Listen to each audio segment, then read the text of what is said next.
right, we back. My expert opinion, the greatest show in the world. Wait, no, that was no umph there. Nah. We gotta run it back. All right, we back. My expert opinion, the greatest show in the world.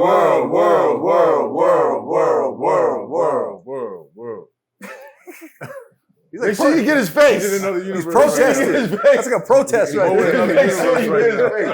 It's a silent protest going on in the chair over there.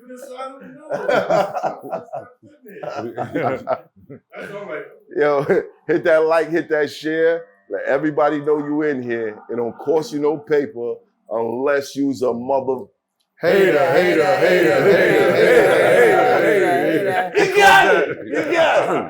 got it. We here. MECC, how you doing, sir? What's up, man? Salute. Oh, I want to say, no, matter of fact, Sean Bigger, man of God. Salute to the guys. CHASITY, back in the chair. I am. If you like CHASITY in the chair, leave it in the comments. If you don't, leave it in the comments. And, we'll figure out. They like me in the chair. They like you in the chair? They do. Okay. Yeah. The big glasses. You got to do the big glasses every time. You got to do the big glasses. The big shades? Yes, yes. Chant. Everything's good, bro. Happy to be free and to be alive, my brother. Yes. And we are here with one of the guys who mentored me into the beginning of this show. Who we partnered up for Killers Battle League. Even though we had one event, it was dope. One of one. Yeah, one of one. It was a one of one. One of one. One of one. Everybody thought you was gonna clip up each round. You remember that? I did clip up each round. No, you didn't. No, I did. You did? Yeah, oh shit. I did. That's why I was so mad. Right. So fuck y'all. I'm trying to make this money back.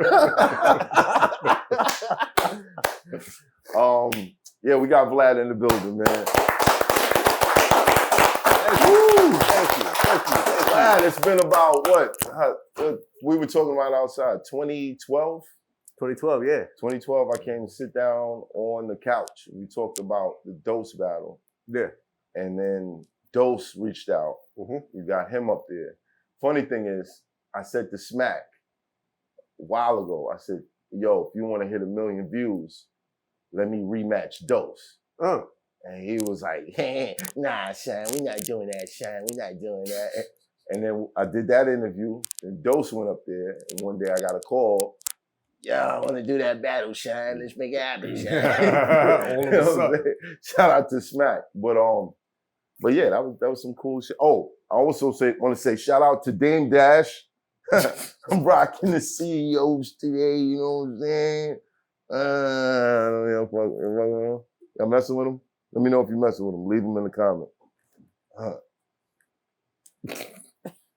They kind of look like Pumas, though. I'm just gonna say. Kinda. They kind of look like Pumas. But they're a little different. They're a little different. You know what I mean? The Fumas. The Fumas.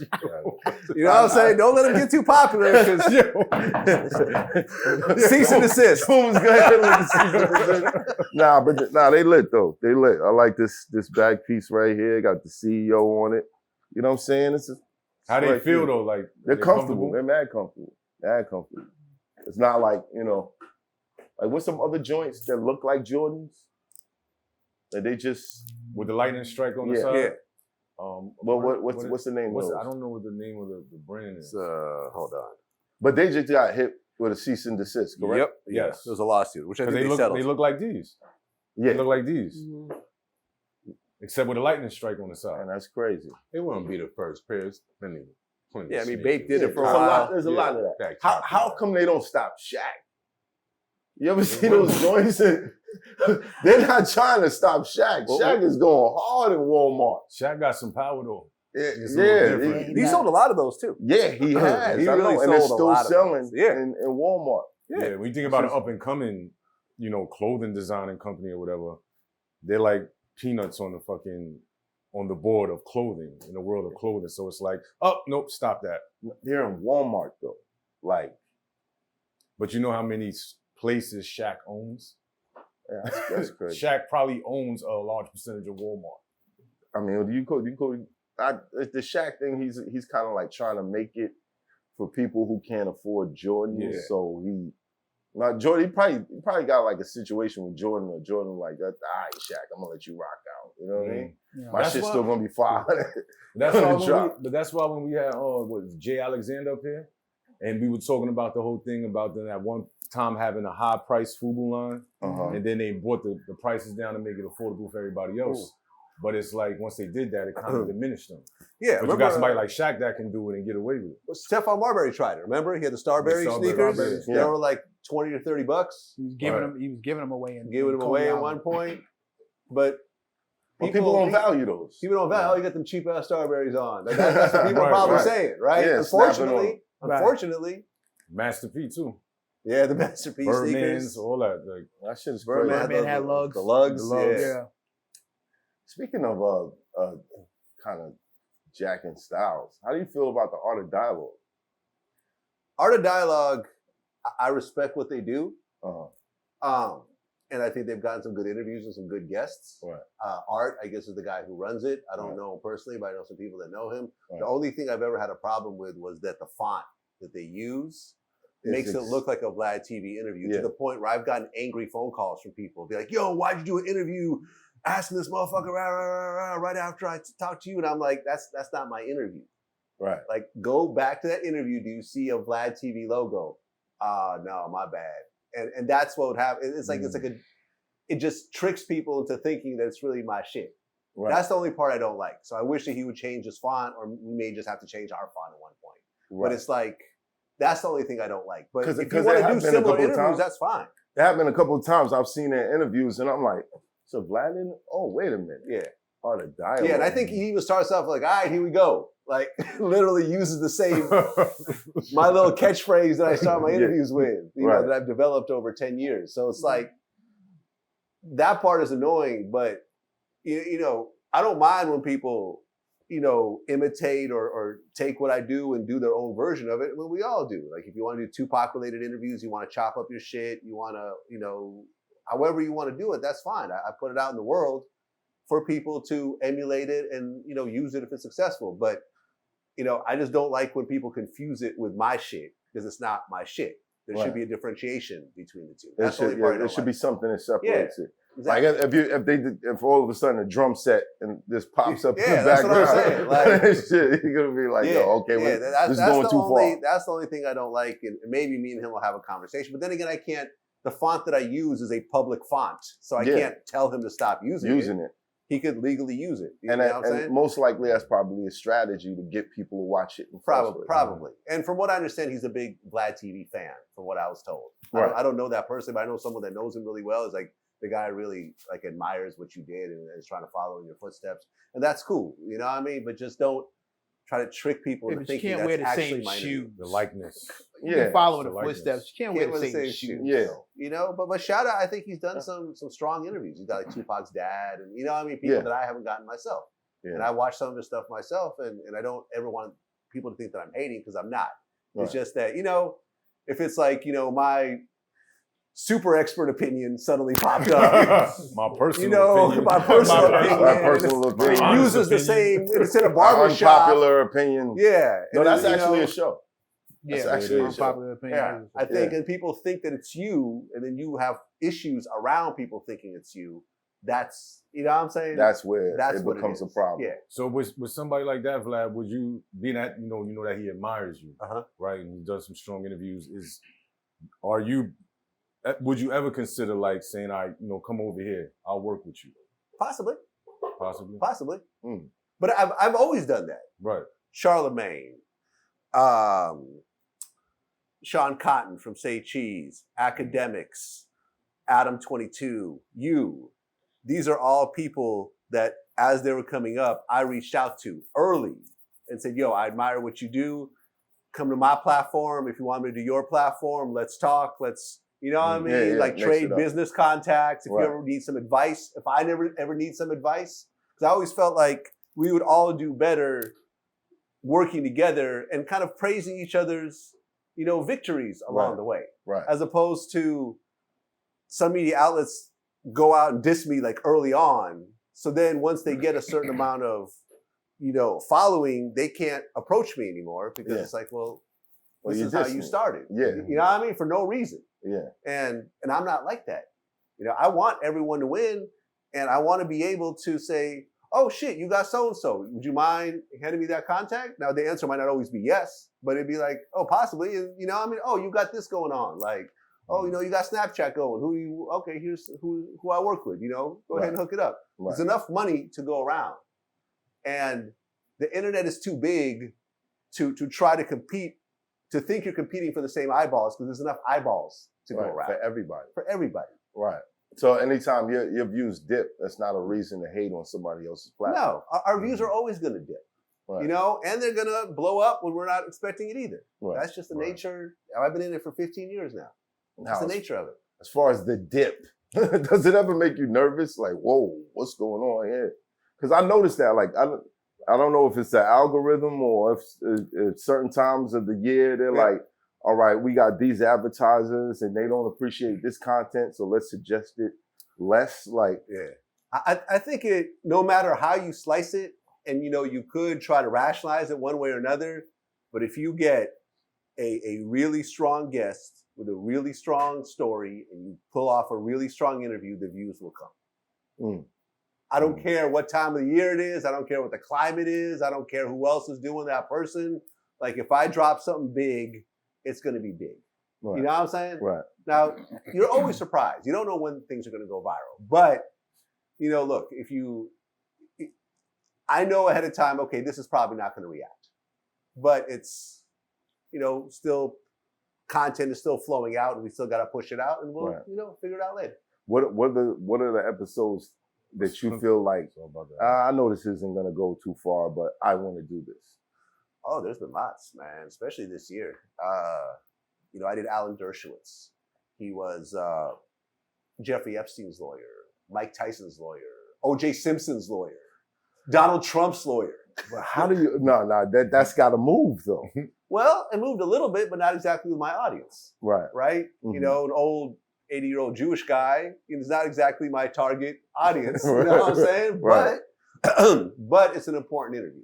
Mm-hmm. And it's a historically important interview. This is one of the, you know, he's also a Harvard professor. Like, you know what I mean? This is someone who's, you know, when we talk about the Israeli conflict, he's met with the leader of Israel and Palestine, had dinner with both of them at different times. You know, that type of shit. So his perspective is like way beyond what I could comprehend. You know what I'm saying? He's really been in the room with these people, having conversations with these people. You know, I asked him, how did Jeffrey Epstein really die? And he said, he doesn't think that he was murdered, but he thinks he probably paid off a guard to allow him to hang himself. Because he just, knowing him, he's like, he doesn't think that someone who's been private jets, private islands, girls everywhere could deal with a prison cell for the rest of his life. Right. So he probably paid off a guard, to look the other way. I'm going to go hang myself and you could pocket this money. Wow. So yeah, all the time, man. All the time. Aside from Epstein, am I allowed to talk about your coming guests? Not that picture I showed you. Not that picture? Not that picture, because it hasn't been announced yet. I got someone But big, this will though. probably come out after that. I don't know yet. let's just keep it quiet. But right. The person he's talking about is probably the most important person in the music industry globally. Y'all can figure it out. Which is crazy. Yeah. Am I right though? In that assessment? Yeah. It's a fair assessment. Yeah. I can't add to it because then they're gonna be like, oh, we know what he's talking about. Shit. Yeah. Okay. Yeah. All right. Other surprising guests for this year.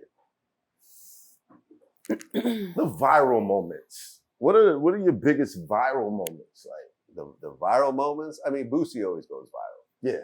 Boosie talking about taking his daughter's car back.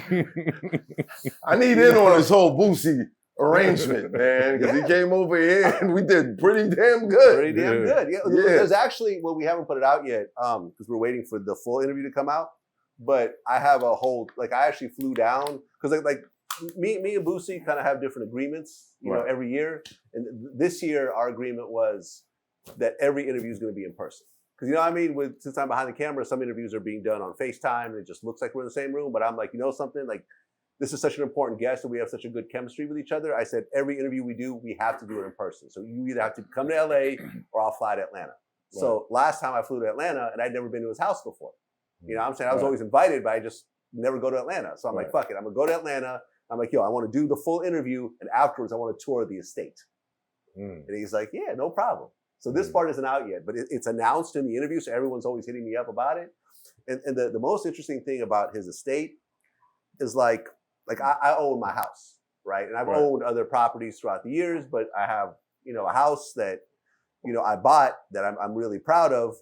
But whenever I buy a house, I think, all right, I'm going to buy this house, but if I have to sell it, I want to make sure it's in a good neighborhood. I want to make sure it's not the most expensive house in the neighborhood because that's going to mess up the resale value. I want to make sure it's in an area where there's lots of jobs and businesses. And because if I ever have to sell it, I want to be able to drop all the money that I put in and get it back.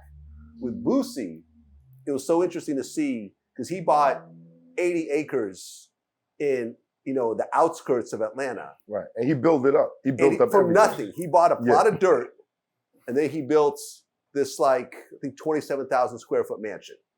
Right? He's got 8 kids and a lot of family members, so it kind of makes sense, right? And and he built it exactly how he just wants it himself. There's a bowling alley. There's like, I remember like his bedroom is like 4 king-size beds put together with 4 king-size Versace blankets stitched together, right? But wait, it gets better, right?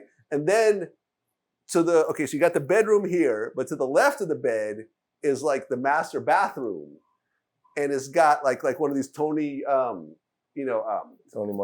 Montana kind of tubs in there, right? Yeah. And then there's like a see-through fireplace, right? A glass fireplace. And he was like, yeah, so I got the bed right here and the tub over here, but the fireplace is see-through, so I can have the girl on the bed and I can jack off in the tub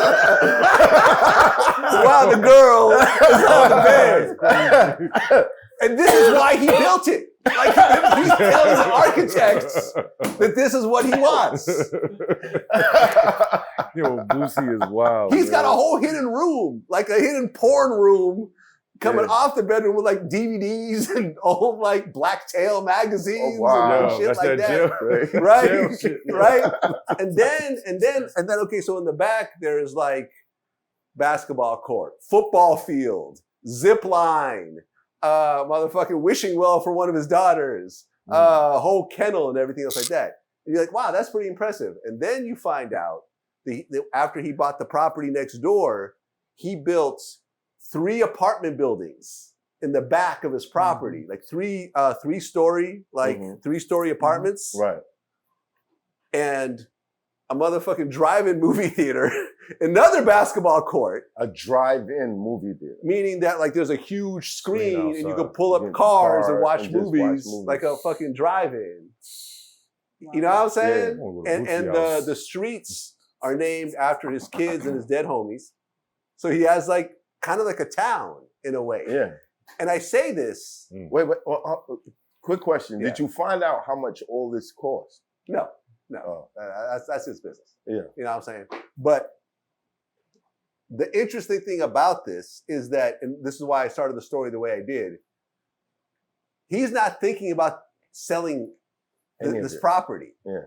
Unlike myself that buys a property thinking, okay, I may get out of it at some point. Right. He is buying it with no plan B. Like I'm putting everything into it. Right. I'm going to have it my whole life. I'm going to pass it down to my kids. I don't give a shit if anyone's interested in buying it because no one is probably going to buy something so unique. Right. You know what I'm saying? Right. This is really just for him. And he pours all his money into this. Like there was construction workers in the back and everything else like that. And it was just so amazing to see someone who's just all in into their own dreams. And no one's co-signing it or telling him it's a good or a bad idea. This is just his vision, and he's going all into it. And it was just impressive to watch just on a human level. Because I've never seen it before. Wow. I had a dream that I had my own country. It's kind of what he has. Own country. Yeah. Yeah, that sounds like a town. And I don't think people give Boosie his props for that, man. Like, yeah, just the ownership aspect, him being a black man and having the ownership he has, and then actually building something to help take care of his family like that, and pass it down as generational wealth. Generational wealth. Well, because he went to prison, because remember he had the murder charges. Right. He went to prison and lost his house. Mm-hmm.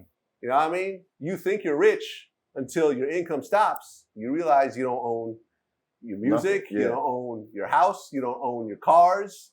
That income stops, everything everything falls off. You come out broke. And he said, okay, this time I've learned my lesson. First, I'm just going to buy the land outright. Then I'm going to buy the house and build it and own it outright. You got property taxes and shit like that, but that's relatively small.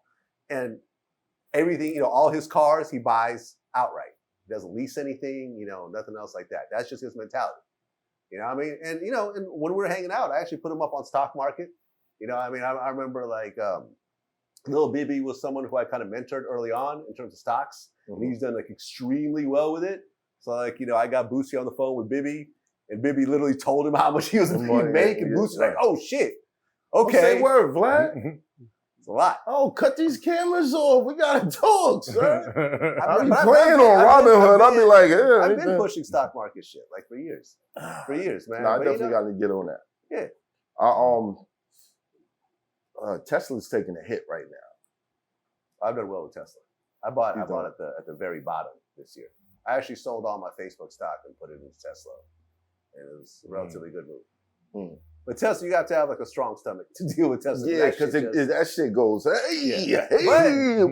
But I have 2 Teslas at my house. I mean, I've owned 4 Teslas. Right. So, whenever I buy a stock, I only buy a stock of a company that I use every day myself. Right.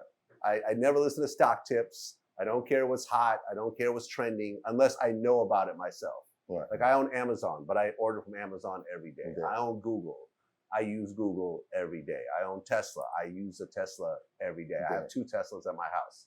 I have a Model X, which is the fastest car in America that they're just so far ahead of the curve in terms of what I, have experienced that it's like, yeah, of course I'm going to invest in this. I feel confident investing in it because the thing is that when you get a tip and the stock goes down, you don't know what to do because you don't really know what the fuck that company is about. People think it's gambling. It's not gambling. You're owning a piece of a company. Right. You're in business with that company. And if you don't have a good understanding of that company, you just bought it because your homie told you, because you read somewhere that this is the next big thing. Right. When it goes down, you don't know whether to buy or sell. Whereas with me, when shit goes down, it's like, I'm going to buy more. I'm going to buy more. I'm going to buy more. And eventually it goes back up. I've done that, but it's the selling part that I haven't. The selling part. And this is from a book. This guy named Fisher, who was managing like billions of dollars. The selling part is this: when you buy a stock, your goal should be never to sell. Never. 10 years, 20 years, 30 years, whatever. I have Google stock from 2010 that I've never sold. Because if the company is doing well, why would you sell? Some people say, oh, you want to take your wins. It's not gambling. If the company is doing well, you should be buying more. The only time I sell is when I no longer believe in the company. And then I'll just sell it all. What company is that, man? I've done it with Facebook. During the pandemic, I had a bunch of Nike. Nike started to plummet, and I just wasn't totally sure because suddenly no one's outside anymore. Everyone's indoors. I got rid of my Nike shit during the pandemic. But Nike ended up going back up. So I mean, you don't know. But my thing is, I have to have a strategy going into it. If I don't have a strategy, I'm just going to be all over the place.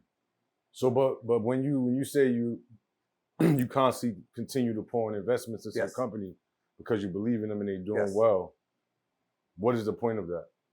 You're building wealth. You're building wealth. Yes. So do you get perks from the actual company itself? None. No, I mean, because certain companies, certain older companies have dividends. Right? Like AT&T has dividends. Walmart has dividends. What that means is this. So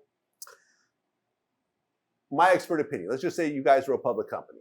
Right? If the company is doing well, at the end of the year, you have profit. Now, you could either take that profit and give it to the shareholders and say, okay, everyone here is a shareholder, my expert opinion. we made $1 million in profit. Everyone gets a share of that $1 million. Right. Or you can say, I'm going to take that $1 million and not give it to y'all, but I'm going to put it back into the company and reinvest it because we think that $1 million would be better spent back into the company as opposed to paying out. You know, we think that $1 million will turn into $3 million if we put it back into the company. Right. And newer companies like Google, like Amazon, like Tesla, they don't give dividends, they reinvest back in the company. Tesla will, that's how they buy more plants, you know, the big Gigafactory in Texas and stuff like that. That's from reinvesting their profits. Right. So, you know, Apple has dividends. So if you own an older company like an Apple or a Walmart or an AT&T, every quarter you will get a dividend. And you could either take that dividend in cash or you could reinvest it and buy more stock with it. But with the companies I invest in, there are no dividends. So the whole point is that you want to grow it. And you know, you want to actually, right. And the other thing, which I found out when I bought a house, which was very interesting to me, was you could actually take loans on your stock portfolio without actually selling your stock. You know what I'm saying? So let's just say you have 100,000 in stock. Your brokerage, depending on who it is, you know, and a lot of brokerages do this, might give you a $50,000 loan against your portfolio without having to sell your stock. And then you basically pay it back when you want to pay it back. You know what I mean? It'll start to accrue interest, but the loan you get will be way better than a regular house loan with a bank because you have something that's secured right there. Like you already have the money that they're lending you in that stock portfolio in that same brokerage account. Just in case. And if the stock starts to drop, they might make you start to sell your stock for cash. That's the only potential downside. But this is really how rich people do their shit. I started to find out. No one really goes to the bank and buys homes using mortgages. People are leveraging assets they already have to have interest rates that are like unbelievably low. Yeah. You know what I'm saying? Like it's secured by against your life insurance plan. Yeah, that type of Stuff shit. like that. Yeah. Exactly. It's a good game right there. I like that. Message. What's your opinion about the whole Trump indictment? Well, I interviewed Alan Dershowitz, who was Trump's lawyer during his Senate impeachment. Right. Who wrote a book about the shit. And he broke it down for me. So this is what he said. He said that the RICO case is interesting. You know, he said that's the most dangerous case, was the RICO case in Georgia. And it comes down to a very kind of interesting point, and it's this. Now, you're allowed, if you're running for office, you're allowed to say, I think the results are fraudulent.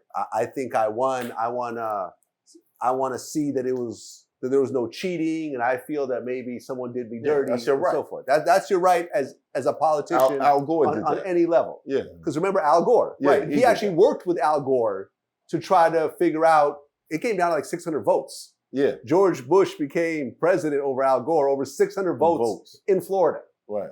Where it's crazy. Bush's brother happened to be governor. You know what I'm saying? Which is one of those things, right? Mm-hmm. And it went up to the Supreme Court and they ultimately lost and he didn't become president. So you can look for votes and everything else like that. But the interesting thing about it, and this is where Trump is so slick. As long as Trump doesn't say, I know I lost and I was trying to, change the election using fraudulent means, it's going to be a little bit hard to say that it's a RICO. And if you look at all the Trump interviews, he never actually said that he lost the election.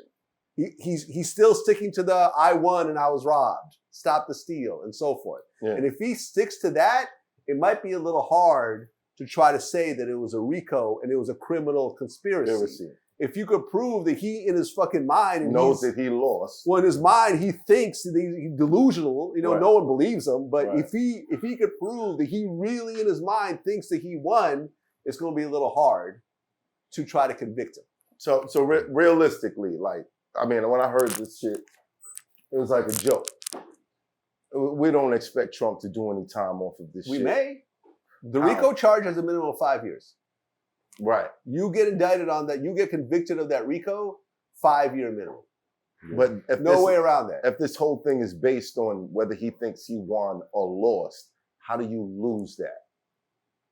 How do you lose If it? there's no evidence that There's no evidence of him saying, I know I lost. Right. That's all you need, right? It's for him to say, I know I lost. Yeah. And then he could go to jail. I know I lost, and I was trying to basically overthrow the government and try to put myself as president. They won't get anything. But we know that he's not going to see that. Well, we don't know if he has said it. If he has said it. Right. There's emails, there's text messages, there's all these people around him that they could go through, and if he insinuated something along those lines, if he made all them sneaky link texts disappear, son, like you think you're gonna catch him on this? He's the Tory Lanez of politics, man. He's going to sit there and say, I didn't do it. I'm an innocent man. That's what it is. It's being railroaded. And unlike Tory Lanez, I don't think he's gonna go to jail, bro. Like I don't think that's gonna happen. He's in jail right now. Yeah, but I'm saying like, will they make it stick? He's going to the state. Will they make it stick though? That's the question. It's already stuck unless an appeal goes through. It's a wrap. And people just think, well, I'm just gonna appeal and I'm gonna get my appeal. In order to appeal, it has to go to the Supreme Court of that state. And they have depending on the state, it's between 3 and 5 judges have to rule a majority that the judge below them made a grievous error that would have made the trial go totally opposite. Right. And this trial was so, every day was covered by the media. The judge was extremely careful. In order to find a major flaw in something like that is going to be a tough call, I think. But, listen, I'm not a lawyer. I'm not involved in the case. I don't know Tory. You know what I'm saying? But, we did interview Megan Cuniff, who was there, the reporter that was there every single day. Right. And got to actually say what really happened. I mean, it was chaos in the courtroom when he was found guilty. The dad got up and started screaming. And someone was like, fuck Rock Nation, fuck Jay-Z. And like. Why? All right, that shit was, that's nuts. Man, look. My whole thing is, I think once everyone heard that jail phone call, it's like,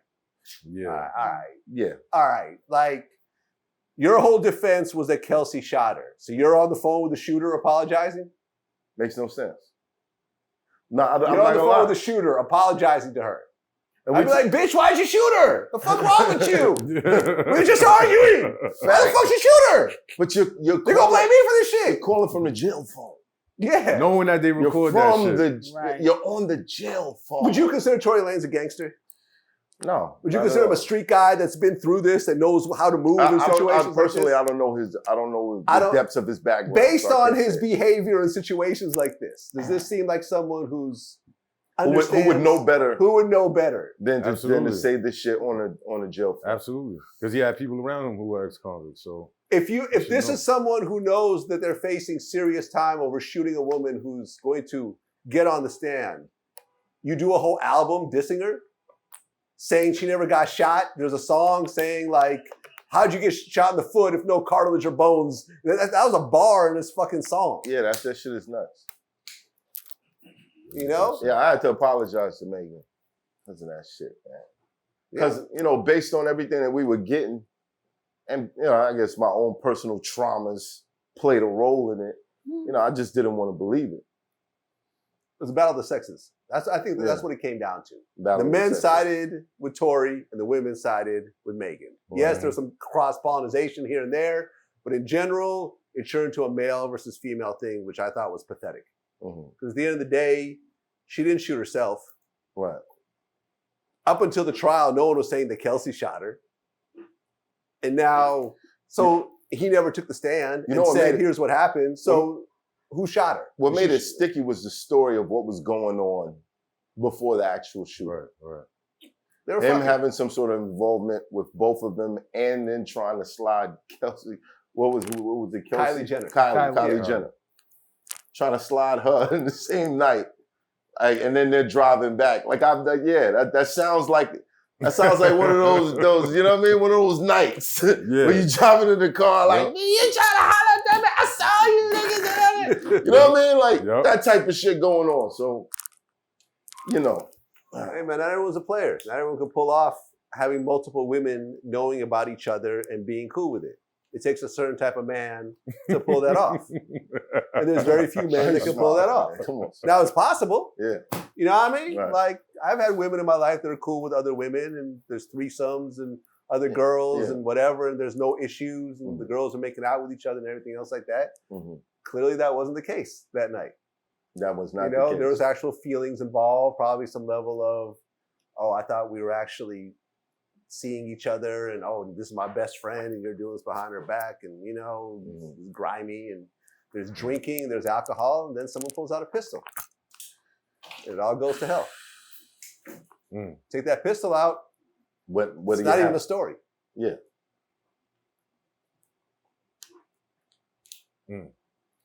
That's the result.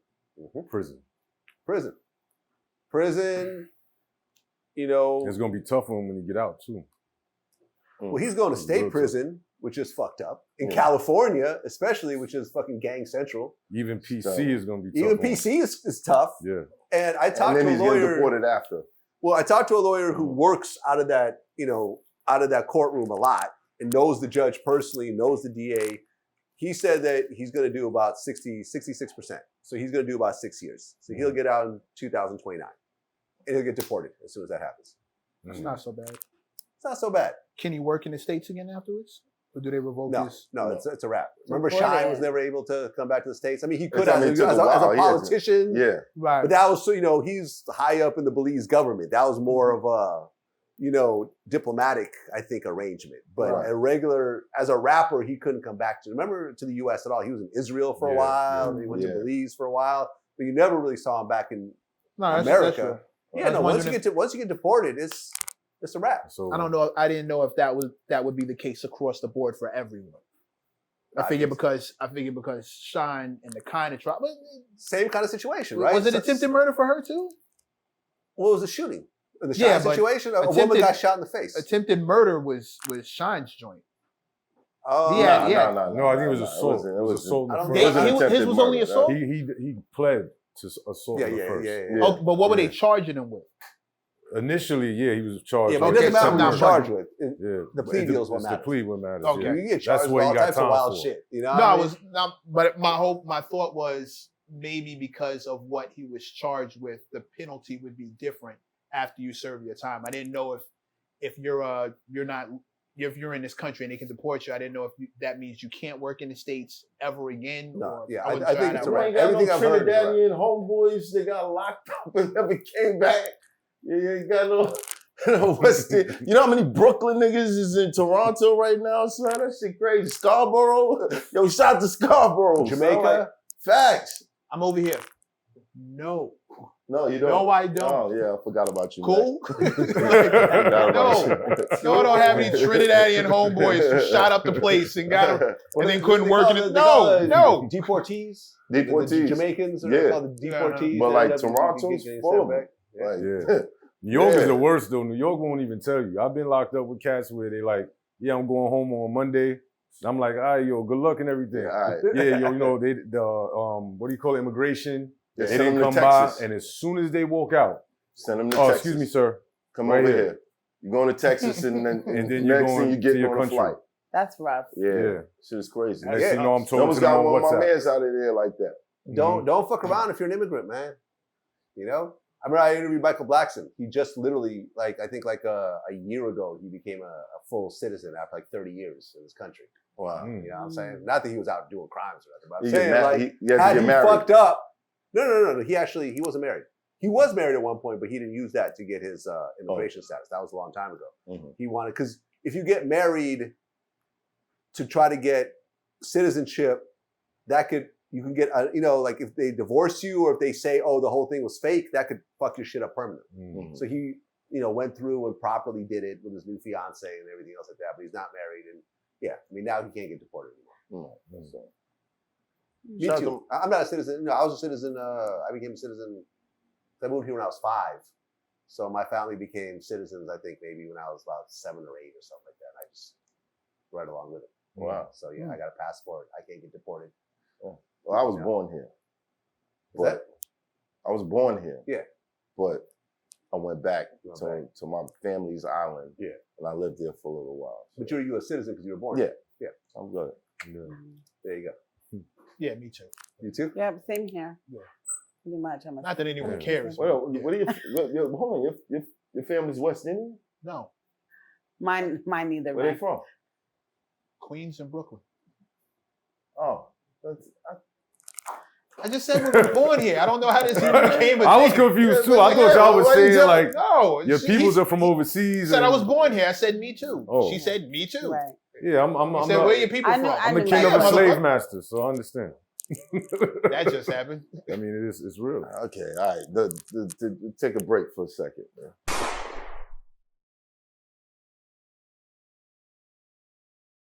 How do you decide on what stories to run and what not to, based on the relationships that you have in the industry? Like, we were just having a conversation about whether to talk about top 10 Top 10 hip-hop hip-hop albums, classic and albums. it led to the argument that why isn't Get Rich or Die Trying in there, which is arguably top 3 hip-hop albums ever. Right.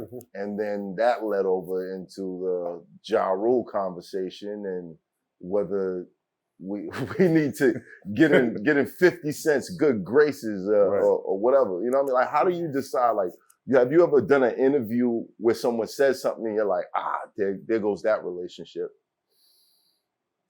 I mean, yeah, all the time. All the time, you're gonna interview somebody and they're gonna talk about someone else, and you know that person's probably not gonna like it, and they probably won't fuck with you. But it is what it is. I think a lot of people feel like,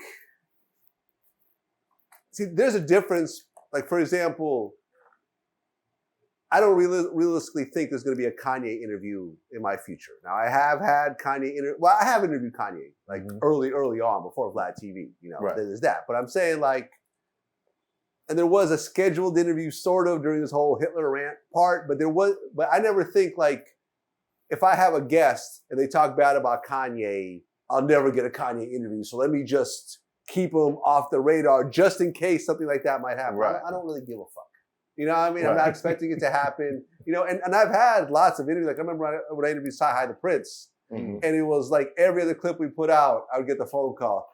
Kanye's mad at this title, and you know, me talking about his presidency. Can you please just take it out? And he screamed at me, and he's never screamed at me before. But after doing this interview with you, he's screaming at me. And, you know what I mean? Yeah. We haven't done any more Sci-Hi interviews after that. For the side Yeah, shit. yeah. But so I expect whoever that person talks about, whoever I talk about, it will get on that person's radar. It's a big enough platform that things spread, and I get it. Right. But at the end of the day, do I have a close relationship with that person? Like, you can't come on my platform and talk about Boosie, and you can't interview Boosie and talk bad about Vlad. You know what I'm saying? Bad about Boosie. Right. You know what I'm have saying? that relationship. Boosie's done a lot of interviews and my name's come up, sometimes framed in negative light. And he'd be like, no, that's my man. I fuck with him. He's never done me dirty. I've never done him dirty. We've been rocking together for 20 years.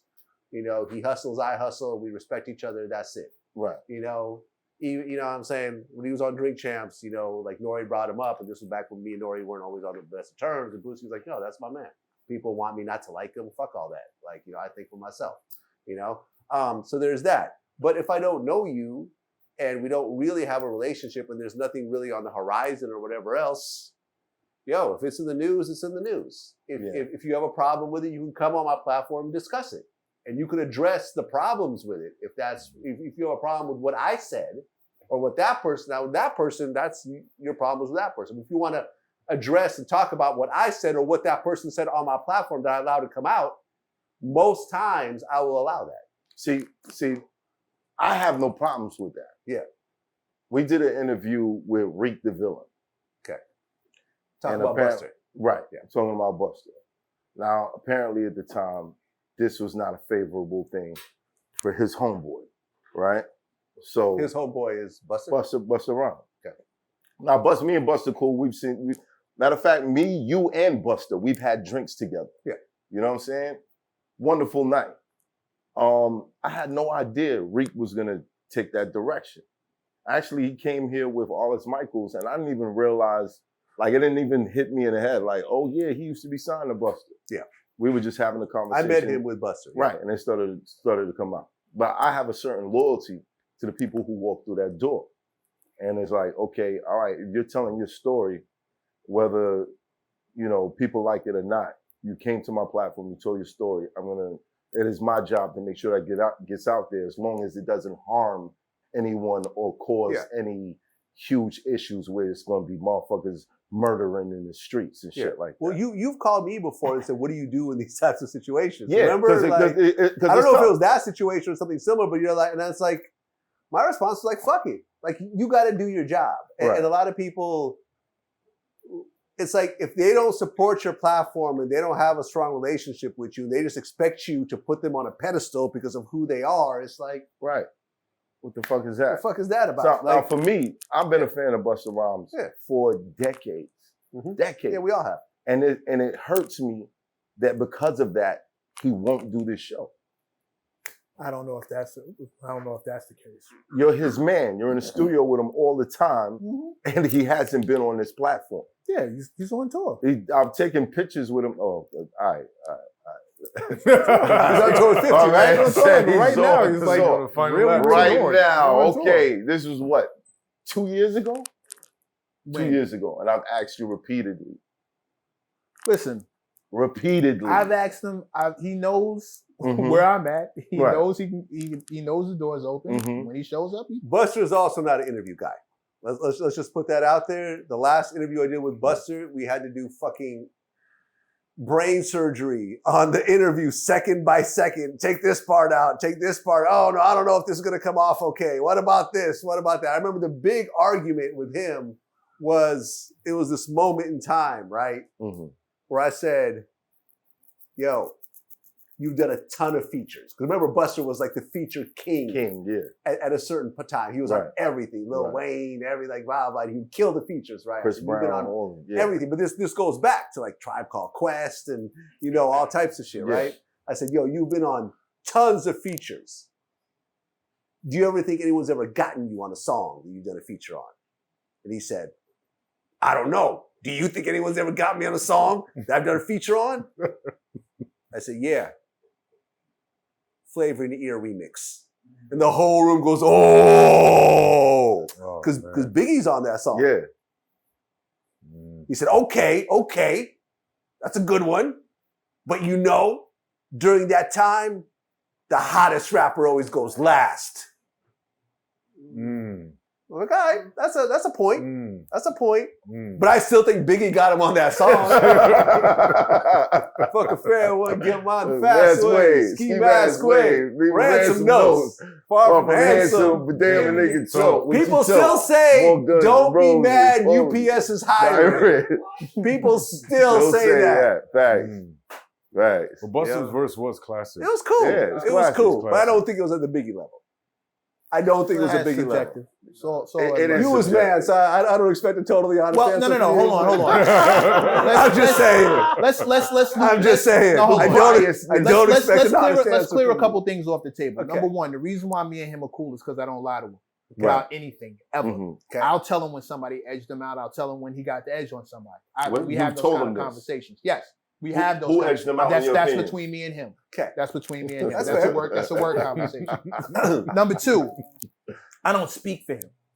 So whatever he decides to do, doesn't decide to do, he's his own man. Me and him have conversations about music, and we talk about a bunch of other shit because he's my brother at this point. But I don't speak for him. I believe you do speak for him. I do not speak for him. Because during that whole complicated time. At all. I told you what I thought. Hold on, Mac. During that whole complicated time, I didn't speak to Busta one time. You were showing up to my crib like it was DEFCON 4. I told you because I told you what I thought would be a better idea. No, you told me what he requested. No, I told you what I thought he would want to do. You told me what he requested, what I thought he would want to do. All right, you don't lie to Busta, but you're gonna lie to everybody else. I told you what I thought he would want to do. Okay. What you decided to do, I also relayed back to him. But I hate being the go-between between two grown-ass men because I don't want to have to speak for neither one of you. So why were you the go-between? Why didn't I get to just have that conversation with him? Usually, if he wanted to have it, he'd have had it. He didn't want to have it. If he didn't want to talk about it, he didn't want to talk. If he decided to move on and whatever happens, I'm moving on. That's what he decided to do. If not, then he'll revisit that when he wants to. One way or the other, I don't speak for other men.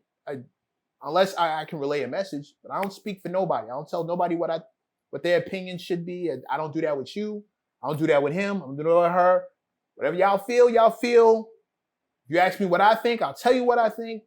9 times out of 10, it's probably not relevant.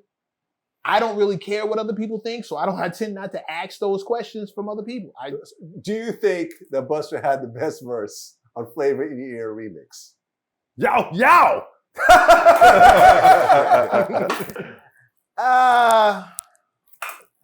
Damn, sorry. Let me rephrase that.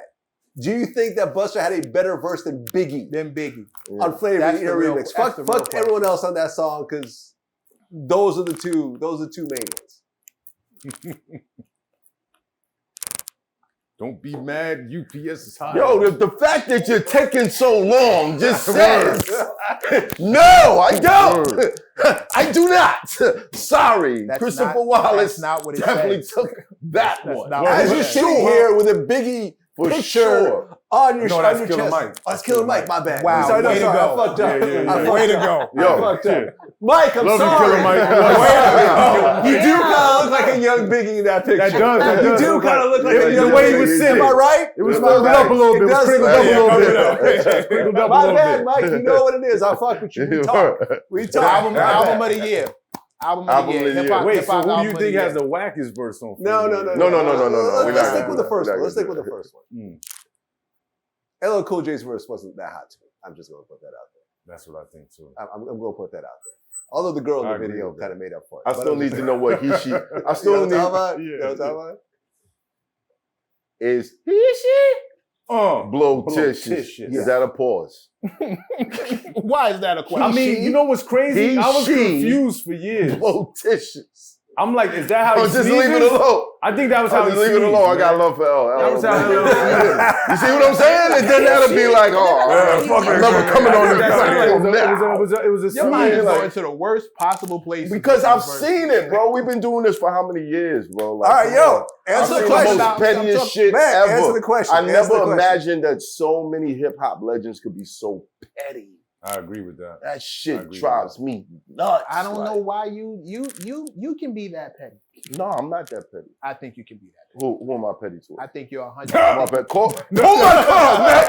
Pull my card, baby. I think you And can. I bet you man. it's an ace. I think you It's can. an I ace. think you can. It was 100%. with reason though. Everybody It was a has a reason. reason. Everybody has. See, that's the problem. But what's my Nobody is the I need villain to in know their my own. petty. Nobody is the villain in their own Math. story. You want to? So, You want? best verse. I'm not off. I'm not off. He's trying to tangent up. He's Right. trying I'm to not off. I'm not Okay. off. I'm really having a hard time deciding between those two verses. To Really? be honest. Yes, because they're both very different. One has a lot of energy. One is very technical. One has a lot of like sounds to it and feel to it, and the other one has bars. lines to it. Bars. So it's hard for me to like. There's a criteria to it. They're both equally memorable. I'm sorry, I Busta's can't- right that the hot guy did go last on they call it the anchor. He anchored tons of songs Yeah. because everybody knew what he was going to do. Not and mad at that. it was the energy at the end of it. So it's and I'm biased. Well, see, for me, And I'm biased, For me, so it's it's kinda- easy. For me, it's an easy decision because I felt like after that, I liked Busta's style more because that's he became more clear in his rapping. He did more of the stopped doing less of the rah rah, the growling dragon type shit, Right. and got more like Yeah, the cadence. Bars. Yeah, more. more. smooth You could say cadence. more Yeah. lyrical. Yeah. You know what I'm saying? Yeah. As opposed to more stylistic. He Right. became a little less stylistic, a little more lyrical. His songs I felt got better. That's when the Put Your Hands Where My Eyes Could See. That's where I felt where he was at his. Was that? Puff is the one. Yeah, that I told heard him to about do that. Yeah, I heard about that. Yeah. So to me, it's an easy decision because I wasn't a big fan of that style, Yeah. which is what I felt was the final song of that style. Yeah. You know what I'm saying? Yeah. So for me, it's like, yeah, Biggie got it. Listen. Busta he's, I don't know, there's a joint, one of my favorite Nori joints ever. Nori and Busta, The Assignment. I think that's on Melvin Flint, The Hustler. No, it's not. It's on Niggas on the Run Eating. And Oh, and all. all you. Yes. yeah. And Busta's verse To this day, you play that shit. I'm gonna wild the fuck. I'm gonna break something in the shop. It's a guarantee. Something's gonna get kicked over. I'm gonna throw some shit across the room. All right, let's do it. Let me put the All right, Bluetooth on. throw it on. Let's get ready. Right? Shit costs too much money. You bugging. And I do think that is the one situation where I could say, well, I feel like somebody had a better verse than Busta. I felt like there's been even occasions where Busta cheated. What? He did a song called Why We Die with Jay-Z and DMX. Oh, for Anarchy. And Jay-Z and DMX came on with this conscious approach of why we die, and then Busta just went crazy. Like, I remember that you must be cool, acting like I knew you never see you too. Kicking it through your FUBU sweater. I'm like, why is he killing niggas on this? Why is he killing niggas? He's cheating. He's cheating. Niggas went conscious. He came on body and shit. Like, he cheated. But that one verse, I gotta say, like, I feel I'm like not gonna lie, I think on he that. did that on Calm Down too. Oh, with him and Eminem? Yeah. I was locked up, and when we bought the records, everybody was in there like, yo, Busta left M on that, bro. M went in. And yeah. But everybody was like, nah, Busta See, went crazy on this is when you start having those. This is when the conversation starts getting murky. And when I talk to other journalists, this is why one of the main things we do is start establishing the criteria, because everything gets subjective after that. What kind of style you prefer? What kind of lyrics you prefer? The subject matter. Was it bars over topics? Like all that shit starts getting real subjective. Which one do you prefer more? Redman is one of my favorite MCs. Yeah, mine too. Right. Mine too. Like, period, hands down. Right. Top 5, whatever. Putting him next to somebody who rhymes like as technically proficient as a Most Def. You see, as sharp as Most Def is, Red with his animation, that's my favorite shit. So when you ask me who's the best, I shy away from that question and I say who's my favorite, which is two totally separate things. Because Red may not be somebody's best MC, but he's definitely my favorite. Right? On a technical level, we start talking the things that make you the greatest MC. Accolades. Red doesn't have accolades like that. But he bodies niggas on track. He's my favorite MC. Right. But I gotta say, Redman's your favorite MC, period, of all time? Yeah. Yes. Nah, top 3. Him, Nas, my favorites. No, I mean, I interviewed Redman, and I remember I told him flat out, I said that he had the greatest 3-album run of anyone I knew. I've heard that argument too. Like, his first 3 albums are perfect. I've heard that. No I've heard that too. Brilliant, innovative, creative, lyrical, everything. And he beats were on point. The beats, the trilogy of Superman Lover. Superman Lover, like you know. Oh shit! Thematically, you know what I mean? Like the whole theme that carries across. Who else had a great 3-album run? Because we were in that conversation with Jay-Z, Kendrick. Kendrick was in the conversation. Eminem. EPMD too. DMX. EPMD. Yeah. Kanye. Wait, hold on. EPMD. The third album. Yeah. The first album, the second album, the third album. Yeah. Mm-hmm. All right. I gotta go back and listen to it. Okay, I'll give you that. I gotta go back and listen. Again, I'm a fan of EPMD also. Again, Redman was on the list. Redman's on the list. Yeah. I feel like Ghostface. Oh, LL's first 3 albums. First 3. Yeah. Outkast, Bad, Radio, all that Outkast, shit. yeah. Outkast was on the list. Yeah. Ludacris too. I ain't gonna front. Luda had his first 3 was But Kendrick, Ghost was kind of spaced out, but yeah, Iron Man, Supreme Clientele. If you lined up Ghostface, 3 solo albums, he's a problem. But Supreme Clientele was just different, top notch. Yeah, that shit was different. And it came out at a time when it was so like that year 2000. It was so many classic albums that came out. We Are the Streets, S. Carter, Volume 3, Mary J. Blige, Redman, Doc's the Name, Method Man, Tikal 2000, Judgment Day, DMX.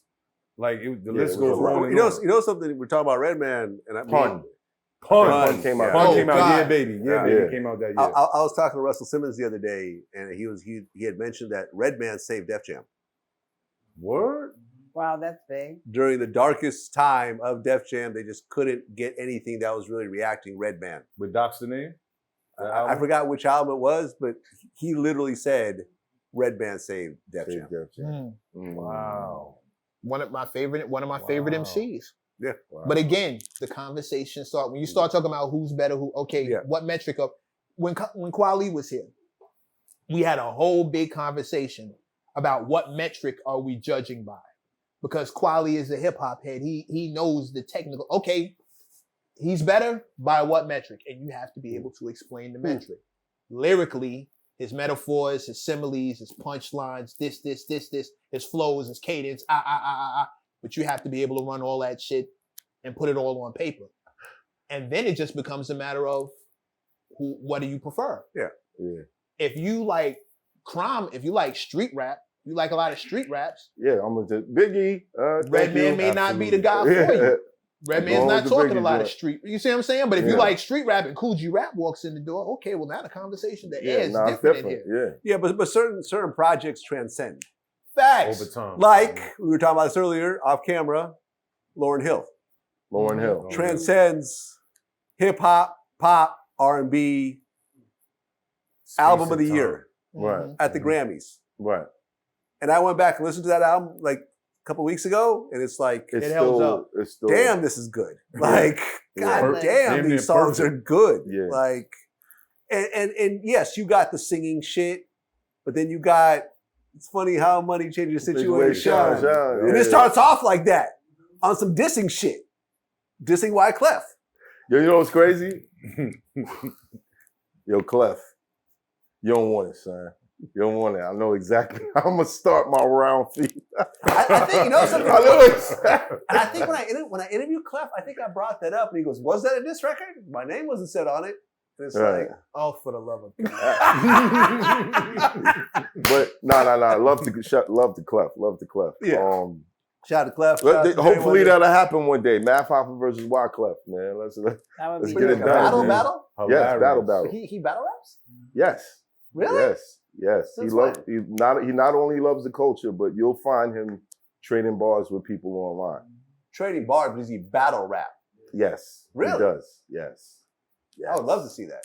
Mm. I'm a Clef, because Clef is just so uber talented. Yeah. Just period, all across the board, from Mhm. playing instruments to. I want to tell people about a project that he's been working on that I heard, and it made me like kind of go back and be like, okay, I need to step my shit up.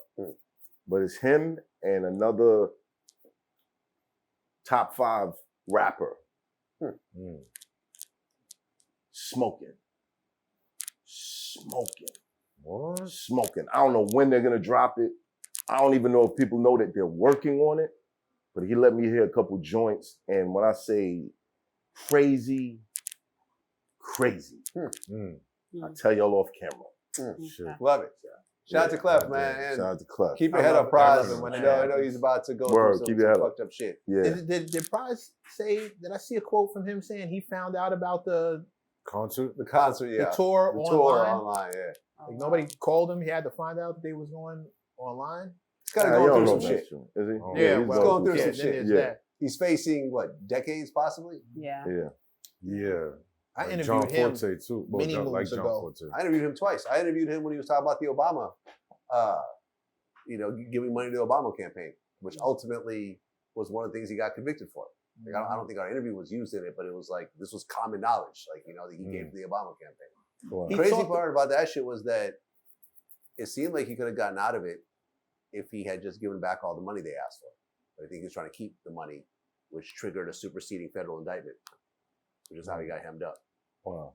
Because at first it was just a state case, and it seemed like he was able to walk away. But In the interview I did with him, he said his main thing was reaching $1 billion, and how nothing could be more important. We got more into not the technique of getting to it, but like the discipline it takes to become a billionaire. How you Yeah. have to stop all the other little shit. And he talked Yeah. about like a woman he had wanted to be with really, really bad, and she finally pulled up, and they were like just about to get into it, and the phone the phone call came through, and it came through from the only guy who has that number to that phone, and he stopped everything and was like,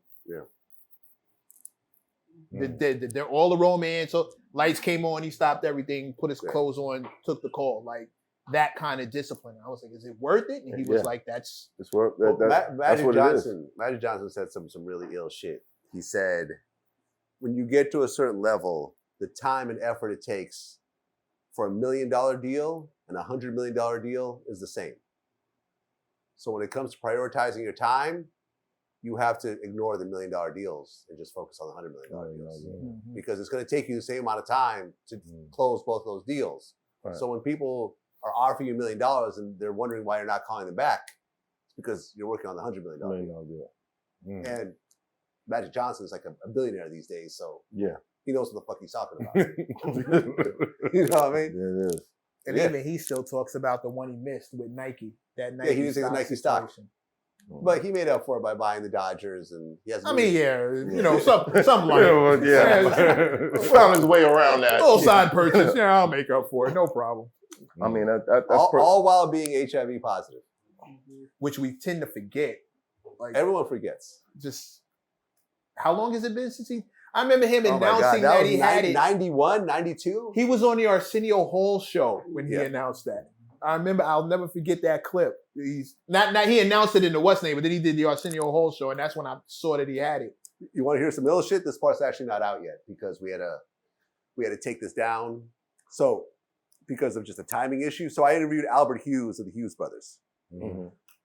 He has a new series called The Continental. It's a John Wick kind of spin-off. I saw that. Yeah. You know what I'm talking about? It's not out yet. So the guy who owns the hotel, younger. Exactly. Yeah, exactly. So it's he directed like 2 out of 3 of those of the episodes. But what I didn't know, because I interviewed Alan Hughes, but Alan was kind of in a hurry. He had a meeting with Dr. Dre after our interview, so we kind of had to sort of rush through it. But with Albert, he was like, I'm here. You got all the time in the world, right? So he's like, we're talking, and what I didn't know was that they were rolling with Eazy-E for a while. Them and Eazy were like super close. In fact, Eazy was supposed to be O-Dog in Menace Society. Wow. And Ren was supposed to be someone else. Wow. And you know what I'm saying? Like it was going to be so they were super close to Eazy, right? And they were like, Eazy would just pick him up every day and just roll around with him. You know, give him some money, whatever, what else? He's thinking about doing movies. He's, whatever else. Right. And they were saying this one time, they were hanging out with Eazy. He just didn't look right. He looked kind of a little thin, sickly, whatever. And he said that his brother looked at him and said, Eazy, do you ever think that you might have AIDS? And Eazy looked at him and said, He didn't say nothing. And this was like at least a year before it was announced. Wow. Which basically made him think that Eazy knew he had it for a long time.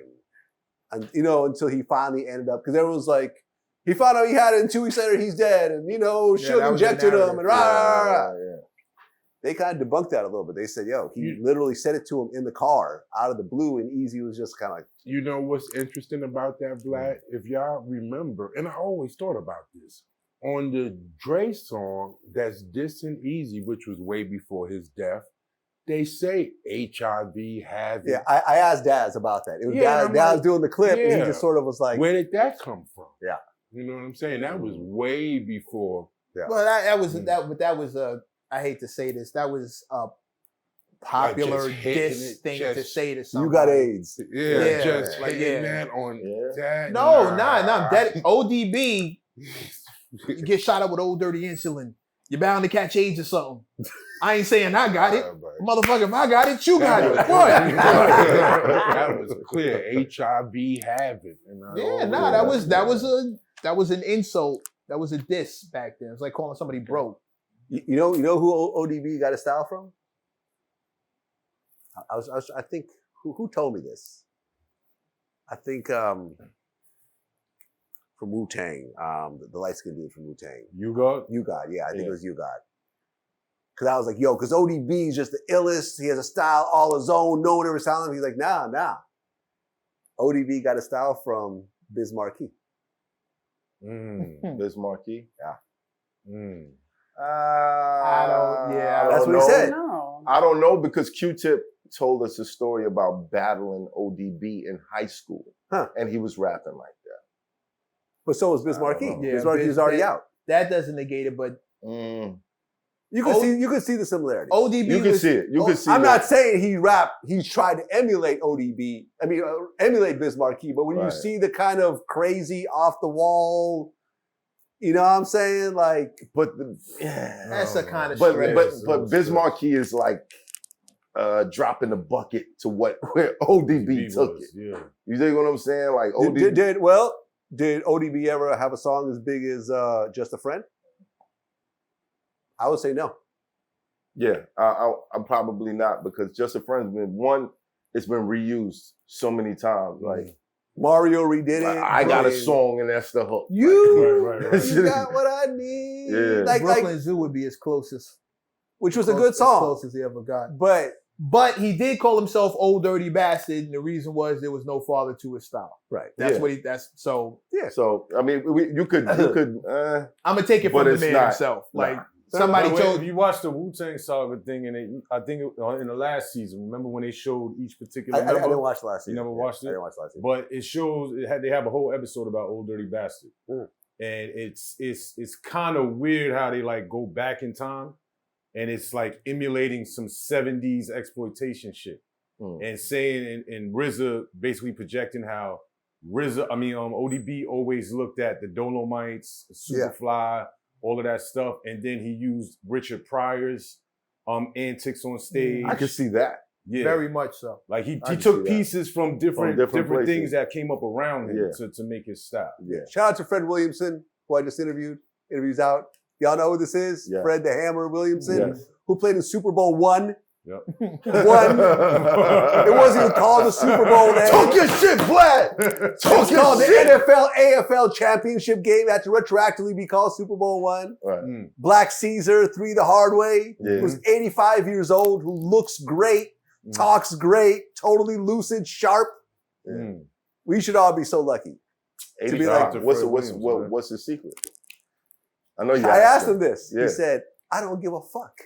I just don't give a fuck. Because I remember I asked him, I It's was not just hard. like, I need to try that. it's not that hard. You just have to. Nah, it's kinda don't hard give when a you got fuck. kids. No. It's kinda hard when you got kids. With chill, I You're, can't. you're almost there, man. I can't Almost speak- there. You're almost I there. can't Oh yeah, speak- that parking lot situation. Woo! I was almost there. I was almost there. He said, I can't don't speak for give a having children, fuck. but 9 times That's out dope. of 10, you just got. My father used to. My pops used to say, "Picture me living my life based around the thoughts and actions of people who wouldn't be at my funeral if I died tomorrow." I like that. love He it. would say, he would I like say, that. Ooh. I like that. Word. I like he that. just- That's it. and then working at the Source magazine, and you see the letters that come in from people who just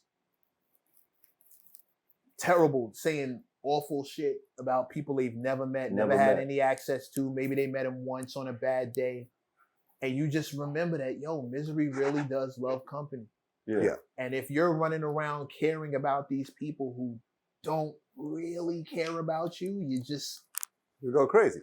that point in time, whatever moment you have with that person in the street where y'all about to come to blows, you just got to remember that after this moment, life is just going to go on. They're going to go their way. Even if you get locked up for it, eventually you're going to forget about it. Like it all just goes away. So tell what are you people- really stressing over? The one consistent in everything that you've ever been through, whether it was the worst moments of your life, whatever it is, the one consistent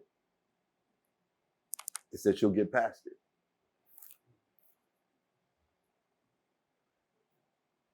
Do the And math. only focus. Only focus on things you can control. Which is all an inside job. Yeah. Which is why not stressing about things is so important. It starts. People call me indifferent and they come up with all these names for it, but I'm really I can't focus on. I don't know what you're gonna do, and I can't stop you from doing it. I can't stop you from what you're gonna say. I can't control how you're gonna feel. I can't be responsible for what you say. I can't be responsible for how you feel. I can't be responsible for what you do. All of that is up to you. I can only control what I'm doing. So when you ask me why I don't read the comment section, I didn't ask you that. No, And nobody asked you. Nobody asked you. You 100%. Nobody said that. You the whole 100%. episode. You 100% He's back. bringing it back. You're monologuing You again. 100% have gotten. Yo, Mecca, you monologue like the bad guys on Batman, bro. You like Alfred. That's Alfred right there. No, you ain't talking about me running speeches. Wait a minute. First of all, Chasity just fucked up my ending. I had the perfect ending. She hasn't said shit this whole time. And then she starts talking right after I'm perfect new in this ending. chair. Like just crushed it. True. I'm The new in one the chair. consistent. Boom. And she's like, I'm new in the chair. Stay focused on that. What? No, I I love was this just show. saying to control only the things you can control. I didn't know you had an ending. Okay, that was it though. You gotta master the timing. If you're gonna be in the I am. chair, you gotta master the timing. When you hear something like that, it's like, the ending, there it is. Wow. Got it. Leave it up to Mecca, which I don't understand because the episodes that I'm not here are shorter than regular episodes. Actually drives me nuts. Like, Mecca, you can't stop talking when I'm here. Like, how does this even happen? Hold up. Wait a minute. I want to bring it back. Okay.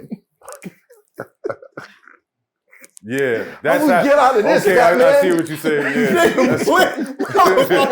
that's happened a few times. Hold up. A lot of times. I want to bring.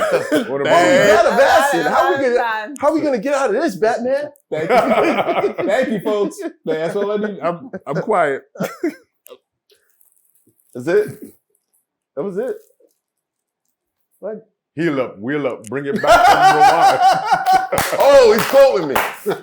He's quoting me this whole time. He's quoting me. Such a terrible impersonation of me. I couldn't tell. So terrible. that he was Everybody talking else about got me. it except for We you. all got it. You're the only motherfucker All that of us. didn't get it. No, because you. All right. Vlad, I don't know. man. You don't get to have this much fun with your other interviewers, but I do. So. There'll be a moment where we'll be like, we'll have a guest, like, say we got the RZA in the seat, right? And I'll be like, yeah, so how did Wu-Tang start? And he'll start to answer that and be like, yeah. And then Mecca be like, yeah, but your last movie was, I'm like, whoa! How we get there? messed up the timeline we can't here, talk man. about the last movie yet. Shout You know out what I to mean? Gat. Shout the gap. Shout out to Gat. What inspired the movie? What inspired you to wake up this Come morning, on, he Vlad? ain't even here. Don't Yo, tweet that. love the Gat. Gat, love Gat is at the man. Taylor family reunion figuring out what inspires everyone in this family. Oh. I love you, Gat. I love you. We miss you, man. We miss You you. know, I just want to say this, man. Like a lot of times, this thing that we do, interview people, create content, it looks easy. Yeah. You're just talking to people. What's the big deal? Anyone could do that, right?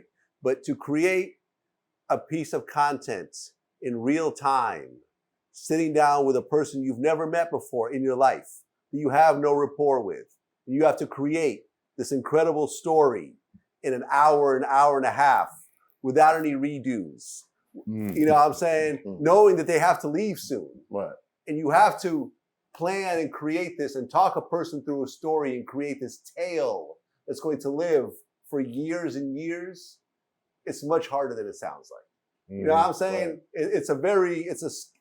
It's not even something you can learn. It's like a trade. It's like, working on leather or making shoes or something like that. You get better year after doing Right. it. And that's why you see a lot of these podcasts have problems getting off the ground because the people don't know how to navigate an interview. Right. You know what I'm saying? So you talking about this, how, you're creating a flow so someone goes 30 years in the future. It's like, Yeah. I mean, it's difficult to do, Right. especially with multiple people as well. Right. You know what I mean? And this is what I always stress over. And this is why, I spend so much time researching and looking at other interviews and creating the storyline and creating these arcs and everything else like that. And talking to people, calling up people that they may know to get some inside stories that no one else knows. Right. You know what I'm saying? That type of thing. And it's not hard. I mean, it's not easy, man. It's not It's easy. definitely not easy. This is why there's very few podcasts. There's probably 1 million podcasts in the world right now. Right? Yeah. More. More. Lot. More. Because you always hear two people have a good conversation, be like, we should start a podcast. Like, you know what I'm Yeah. saying? Like, Yeah. and then you get 2 or 3 episodes in and you give up. And then they You give know what up. I'm saying? Like, we've had a lot of podcasts that ultimately didn't work out for whatever reason. Right. But you know, when you get it right, when you get that right person and that right magic, and you ask those right questions, and they start to go off in their own directions, and it's like, yo, like we got something here, you know, we got something here. We Just got wanted to add something that. here. Just wanted to add Absolutely. that. Yeah. Mm-hmm. That's the closer. That's the closer right there. Yeah. That's the closer. No, That's it, sometimes the thing is though. We love you. It's a Y'all have a chair. great night tonight. Sleep well, be safe, peace and Vladidity. Was that the closer for real? That was. I mean, That was he had the last word. Vlad had Thank the you, last sir. That was the mic Thank drop you. moment. It's Hoffa, trapper turn smack rapper. Only smack rapper that you know is smack rappers. Got bars I can hang with the backpackers. Trap star, I don't hang with the backpackers. I'm in the hood with the work you heard. Making fiends leave earth you heard. Got your baby mama thirst you heard. Feel the flow, nigga, throw it in reverse. This the way you need to surf you heard.